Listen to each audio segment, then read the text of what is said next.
to left. Let's get another right to left this time. Coming high speed like over the water, and we'll do some stuff from the copter to water going. Go up, go up. I would rather have it where you don't see this stuff if possible. Sure. The wind's from this way, so it'd be better if I came in and landed like this. Can you go a little higher next time? One of the biggest problems we have flying around Los Angeles in helicopters is kites. The helicopter sequence, does that make you nervous? You go too tight, or you see the whole helicopter? Well, they painted it black and they want yellow stripes on it. The helicopter landing, they'll do from the Condor. Looks pretty smooth once it starts moving. Have you guys ever been in? I'm gonna do it. He's gonna come around right to left, Jeff.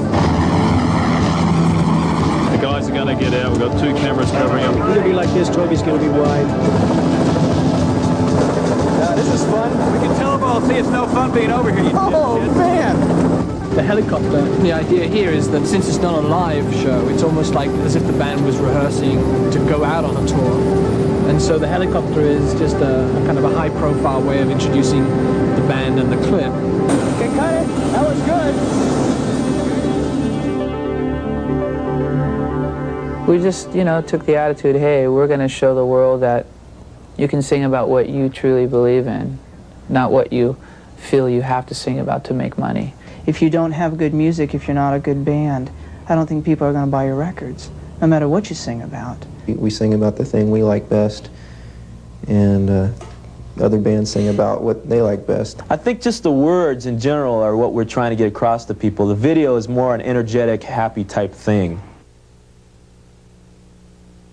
On this clip, literally, if you count all the departments, there's well over 100 people working on it.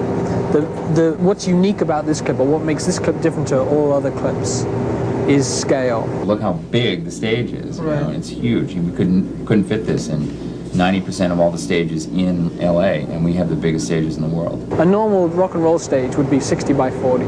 So it's 100, it's not 119? Now, where we're shooting right now is an old NASA stage, an old stage that used to house the Spruce Goose.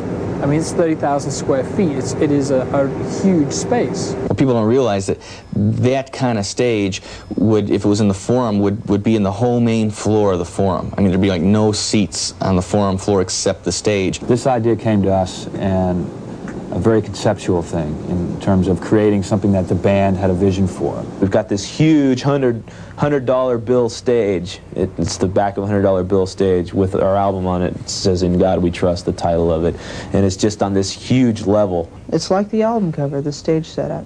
The idea was a stack of $100 bills that, with their name, logo, sort of bursting forth. People walk around every day with money in their pocket, and on that money it has the words "In God We Trust." And so he felt that that was kind of a symbol of faith that people carried around unconsciously. I looked at it and I thought, the Stryper logo fits best in it. The "In God We Trust," which is on the $100 bill, has got to light up. The logo's got to burst through the middle, and it's got to have lights from underneath that. And on top of that, you've got to have the entire service painted like a genuine $100 bill. My first challenge was to find a company that could actually construct the sets. And I came across Show Motion, of course.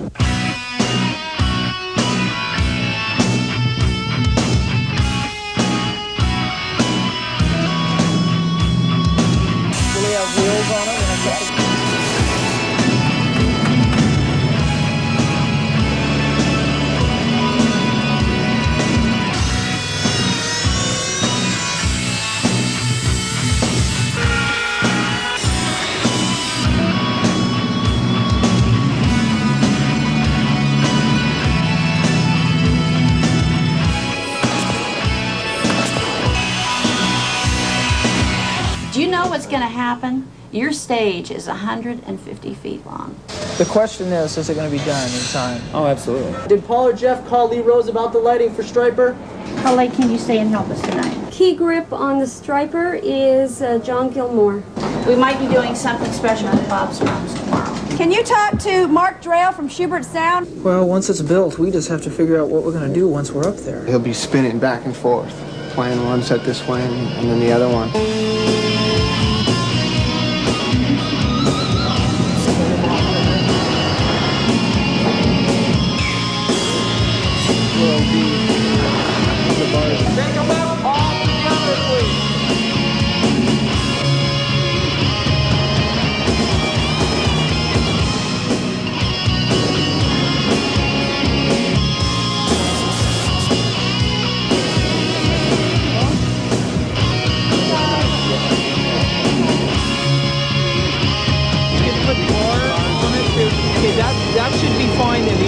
problem is this is a new kit that just came to me 3 days ago. Right. So I've never set up, so I can't tell you where to hang it until we have the kit sitting on stage. Okay. Every one of those cymbals in chains have to be positioned from where he sits. We need to hang the monitors. We're going to fly the monitors for playback.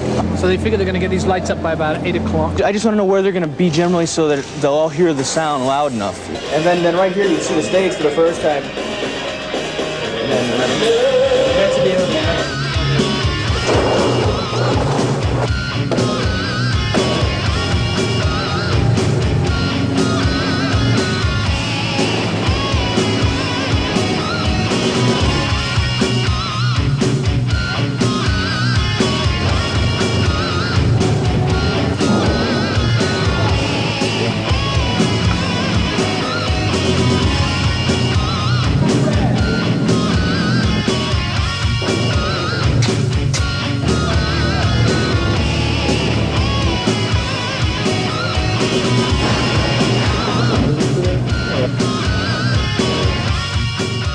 What can we do at the front row while you're doing that? Can they come down and do like a chase flash or something?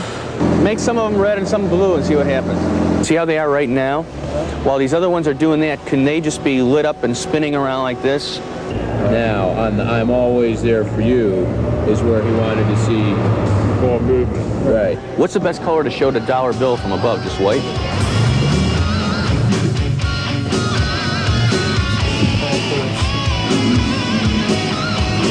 That's it. Pretty nice. Cool, huh? You get a cool shot of that.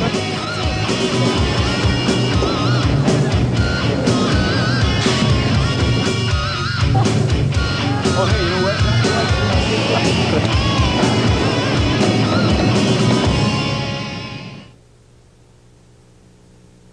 Paul Flattery is responsible for the producing of the clips and overseeing the whole production. Once you've decided on what you're going to do, the basic role of the producer then is to hire the key department heads. And they're the people who you really are basically putting all your faith in. So that's the people who you have as your associate producer and production manager, your art department, the lighting department, the grip department. The reason he brings in people like that are strong underneath him is it gives him more of a leeway to work with me on the creative end and say, you know, should we do this or should we do that, or conceptually kind of think about things. And it's always good to have him to bounce ideas off of. Toby Phillips and Jeff Zimmerman, who operate the cameras, they know from working with Jim a lot of times the kinds of shot he likes. Jerry Burns, who edits, knows the kind of way that Jim likes to edit these things. It's almost like they know, you know, what they do when and whose turn it is to do what. Good afternoon, Enigma. Can I help you? One moment, please. Chelsea Comstock.